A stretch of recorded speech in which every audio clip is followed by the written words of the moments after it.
നിരവധി ആളുകൾ ക്ഷേത്രത്തിൽ പോകുന്നു, എന്നിട്ട് അവരുടെ ആഗ്രഹങ്ങൾ ഈശ്വരന് മുൻപാകെ വയ്ക്കുന്നു. അഥവാ അവരുടെ ആഗ്രഹങ്ങൾ സഫലമായില്ലെങ്കിൽ നിരാശരായി തീരുന്നതാണ്. അതുകൊണ്ട് ഇനി നിങ്ങൾ എപ്പോൾ ക്ഷേത്രത്തിൽ പോയാലും ഈശ്വരന്റെ മുൻപിൽ ഇരിക്കൂ, കൈകൾ കൂപ്പൂ, എന്നിട്ട് നന്ദി പറഞ്ഞാലും, നന്ദി ഭഗവാനെ, അങ്ങ് എനിക്ക് എന്ത് സൗഭാഗ്യമാണോ നൽകിയത് അതിൽ ഞാൻ സന്തുഷ്ടനാണ്.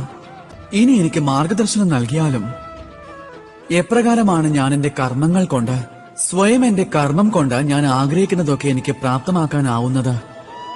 ഈശ്വരനോട് ആവശ്യങ്ങൾക്ക് വേണ്ടി മാത്രം പോയാൽ നമ്മൾ ഈശ്വരന് മുൻപിൽ തീരെ വില കുറഞ്ഞവരായി മാറുന്നതാണ്.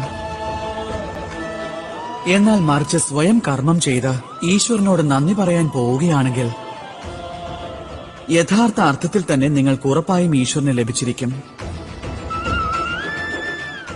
രാധേ രാധേ.